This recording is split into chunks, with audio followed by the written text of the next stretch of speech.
तो चलिए आज बात करते हैं एक ऐसे कॉस्मिक रहस्य की जिसने ब्रह्मांड के बारे में हमारी सोच को आप कह सकते हैं हमेशा के लिए बदल कर रख दिया। ये कहानी है एक बहुत ही धीमी गूंज की, एक ऐसी प्राचीन प्रतिध्वनि की जिसने हमारे वजूद की सबसे बड़ी कहानी को सच साबित कर दिया। तो इस सफर की शुरुआत एक बहुत बड़े सवाल से करते हैं। सोचिए, अगर हम समय में पीछे जा पाते, बिल्कुल शुरुआत तक, तो हमें क्या नजर आता? ब्रह्मांड का जन्म आखिर दिखता कैसा है? क्या वो एक जोरदार धमाका था या कुछ और ही था? देखिए, इसका जवाब शायद थोड़ा हैरान कर दे। ये कोई चमकदार धमाका नहीं था, बल्कि एक बहुत ही धीमी, लगभग न दिखने वाली एक चमक थी। एक ऐसी चमक जो पूरे के पूरे ब्रह्मांड में फैली हुई है और जिसका तापमान बर्फ से भी कहीं ज्यादा ठंडा है। इसे ही कहते हैं कॉस्मिक माइक्रोवेव बैकग्राउंड या CMB। अब ये कोई मामूली रोशनी नहीं है, इसे हम ब्रह्मांड का जीवाश्म विकिरण कह सकते हैं, एक तरह का फॉसिल रेडिएशन।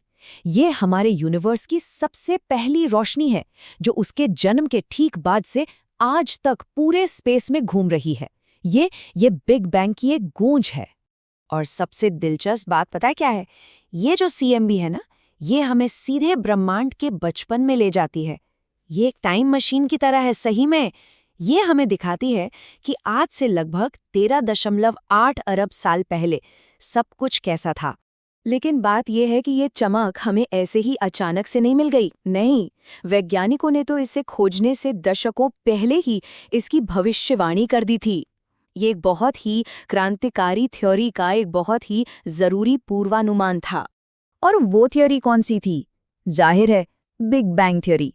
ये थ्योरी बस इतना कहती है कि हमारा यूनिवर्स एक बहुत गर्म और घने पॉइंट से शुरू हुआ और तब से ये लगातार फैलता जा रहा है और ठंडा होता जा रहा है। ठीक है, तो थोड़ा और गहराई में चलते हैं। देखिए, इस थ्योरी ने कुछ बहुत ही सटीक भविष्यवाणियां की, ऐसी भविष्यवाणियां जिन्हें हम टेस्ट कर सकते थे। इसने कहा कि अगर बिग बैंग सच में हुआ था तो हमें उस शुरुआती गर्मी से बचा हुआ कुछ रेडिएशन जरूर मिलना चाहिए, और वो भी ऐसा वैसा नहीं, बल्कि ऐसा रेडिएशन जो पूरे आसमान में एक जैसा फैला हो। और सबसे जरूरी बात, इसका एक खास थर्मल फिंगरप्रिंट होना ही चाहिए।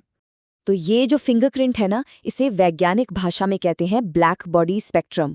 अगर ये मिल जाता तो ये इस बात का पक्का सबूत होता कि हमारा ब्रह्मांड वाकई एक बहुत गर्म और घनी हालत से शुरू हुआ था। अब बस एक ही सवाल था, क्या हम इसे ढूंढ पाएंगे? और बस यहीं पर हमारी कहानी में एंट्री होती है हमारे हीरो जॉन सी माथर और उनके मिशन की। उनका लक्ष्य बिल्कुल साफ था, ब्रह्मांड के लिए अब तक का सबसे सटीक थर्मामीटर बनाना और उस प्राचीन फिंगरप्रिंट को खोज निकालना। तो इस मिशन के मेन प्लेयर्स कौन थे? सबसे पहले एस्ट्रोफिजिसिस्ट जॉन माथर, फिर था 1989 में लॉन्च हुआ कोबी सैटेलाइट, और उस सैटेलाइट पर लगा था एक सुपर सेंसिटिव इंस्ट्रूमेंट जिसका नाम था फ्रेयर्स। यही फिराज वो कॉस्मिक थर्मोमीटर था जिसे उस फिंगरप्रिंट को नापना था। तो इस पूरे मिशन का बस एक ही मकसद था, बस एक सवाल का जवाब खोजना। क्या CMB का स्पेक्ट्रम, जैसा कि बिग बैंग थ्योरी ने कहा था, एक परफेक्ट ब्लैक बॉडी है? बस यही सवाल। और इस एक सवाल के जवाब पर पूरी की पूरी कॉस्मोलॉजी का भविष्य टिका हुआ था। और फिर सालों के इंतजार और कड़ी मेहनत के बाद वो घड़ी आ ही गई, नतीजे आने शुरू हुए। ये वो पल था जिसका पूरी वैज्ञानिक दुनिया को बेसब्री से इंतजार था। सवाल वही था, क्या वो परफेक्ट फिंगरप्रिंट मिलेगा? तो सबसे पहले फेरस ने यूनिवर्स की इस बैकग्राउंड चमक का टेम्परेचर मापा और नतीजा आया 2.725 केल्विन, यानी एब्सोल्यूट जीरो से सिर्फ 2.7 डिग्री ऊपर। अविश्वसनीय रूप से ठंडा और ठीक वैसा ही जैसा कि भविष्यवाणी की गई थी। लेकिन असली जादू तो अब होना बाकी था। जब उन्होंने अपने डेटा को थ्योरी की भविष्यवाणी से मिलाया तो पता है क्या मिला? जो अंतर था वो 0.005% से भी कम था। मतलब ये इतनी जबरदस्त सटीकता थी जो पहले कभी किसी ने देखी ही नहीं थी। ये जो ग्राफ है, ये शायद कॉस्मोलॉजी के इतिहास का सबसे मशहूर ग्राफ है। ये जो काले डॉट्स हैं, ये फिराज से मिला असली डेटा है, और जो लाल लाइन है वो बिग बैंग थ्योरी की भविष्यवाणी। देखिए तो सही, डेटा पॉइंट्स उस भविष्यवाणी पर इतने परफेक्ट तरीके से बैठे हैं कि दोनों को अलग करना भी मुश्किल है। थ्योरी और असलियत जैसे एक हो गए थे। बस यही था, ये बिग बैंग थ्योरी का सबसे पक्का, सबसे मजबूत सबूत था। कोई भी दूसरी थ्योरी इतने सटीक थर्मल फिंगरप्रिंट को समझा ही नहीं सकती थी। ये कॉस्मोलॉजी के लिए एक टर्निंग पॉइंट था। तो इस खोज ने सिर्फ बिग बैंग को साबित ही नहीं किया, इसने हमें हर चीज की शुरुआत को समझने का एक बिल्कुल नया नजरिया दिया। इसने कॉस्मोलॉजी में एक नए दौर की, एक नए युग की शुरुआत कर दी। असल में COB सैटेलाइट ने दो बहुत बड़ी खोजें की और इन दोनों के लिए ही 2006 में नोबेल प्राइज भी मिला। एक तरफ थी जॉन माधर की टीम, जिसने FIRAS से उस परफेक्ट स्पेक्ट्रम को मापा और बिग बैंग को कंफर्म कर दिया।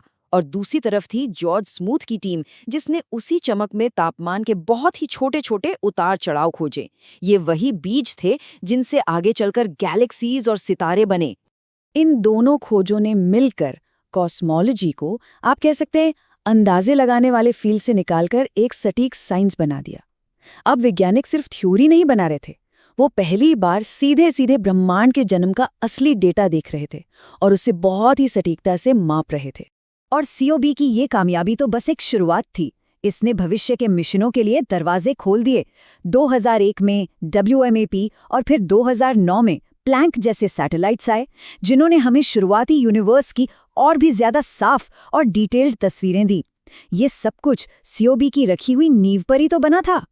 तो हमने ब्रह्मांड की सबसे पुरानी रोशनी की कहानी सुनी, उसने हमें हमारी शुरुआत के बारे में बताया। लेकिन ये प्राचीन गूंज, ये आज भी स्पेस में सफर कर रही है। और क्या पता, शायद इसके रहस्यों में सिर्फ हमारी शुरुआत ही नहीं, बल्कि हमारे भविष्य और इस ब्रह्मांड के अंत के सुराग भी छिपे हों। सोचने वाली बात है ना?